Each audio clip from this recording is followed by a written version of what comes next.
Hey, saya Aili dan ini Bicara Saham.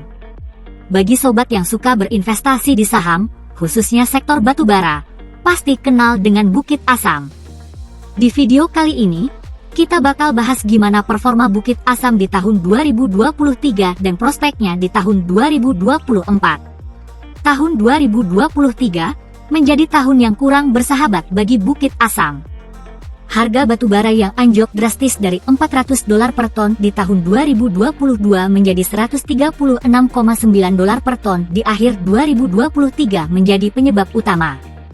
Akibatnya, pendapatan PTBA di periode Januari sampai dengan September 2023 turun 10,8% secara year on year menjadi Rp27,7 triliun.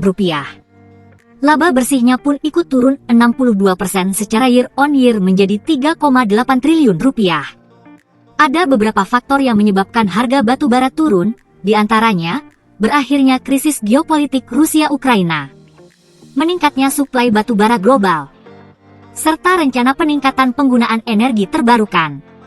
Diperkirakan harga batubara di tahun 2024 masih akan tertekan, dengan kisaran $100 sampai dengan $160 per ton. Faktor utama yang mempengaruhi adalah sentimen ekonomi negara importir batubara terbesar, seperti Tiongkok.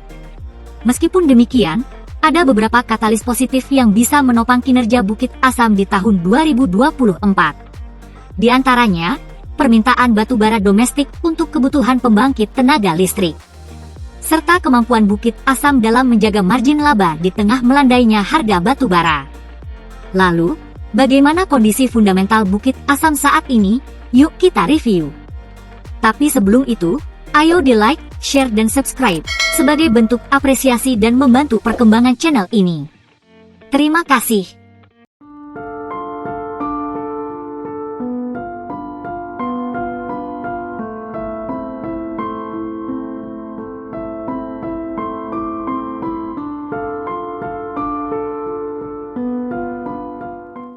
Di sisi lain, pernahkah sobat investor bertanya, bagaimana kinerja sebuah perusahaan tambang batubara terkemuka di Indonesia, di tengah perubahan yang terus berlanjut dalam dunia energi?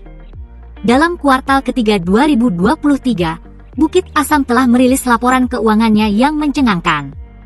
Mari kita telusuri lebih lanjut. Bukit Asam mencatat pertumbuhan yang mengesankan dalam total pendapatan bersih, yang meningkat sebesar 10,7%. Tapi di sini muncul pertanyaan, mengapa? Apa penyebab di balik angka ini? Laporan return on equity yang tinggi yaitu 26,2% mungkin menjanjikan, tetapi return on asset yang lebih rendah dengan nilai 14% membutuhkan perhatian.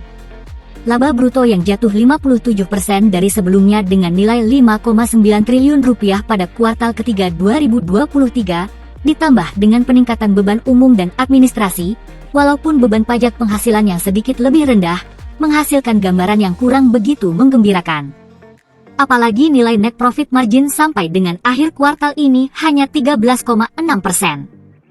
Penurunan signifikan dalam total aset perusahaan menunjukkan ketidakpastian yang mungkin sedang dihadapi Bukit Asam. Aset pada kuartal ketiga 2023 bernilai Rp36 triliun turun Rp9,3 triliun dibanding kuartal keempat 2022. Hal yang lebih mencolok adalah peningkatan liabilitas perusahaan, dengan nilai liabilitas pada kuartal ketiga 2023 adalah Rp16,5 triliun.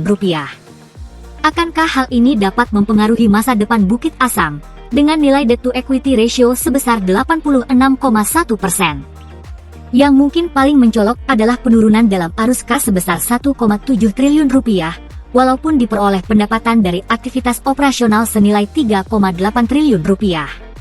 Apa yang membuat perusahaan ini harus menggunakan sejumlah besar kasnya untuk pendanaan dengan nilai Rp13,1 triliun? Tentu saja, hanya dengan melihat angka-angka ini kita belum mendapatkan seluruh gambaran. Laporan keuangan adalah sebuah cermin yang dapat mencerminkan banyak faktor. Oleh karena itu, apakah Bukit Asam akan bangkit kembali dalam waktu dekat atau terus menghadapi tantangan di masa mendatang? Hanya waktu yang akan memberikan jawaban. Akhirnya, bagaimana pendapat sobat semua mengenai emiten Bukit Asam? Tulis di kolom komentar. Tetaplah bijaksana, dan kita bertemu kembali pada analisa artificial intelligence selanjutnya. Saya Aili, dan ini Bicara Saham.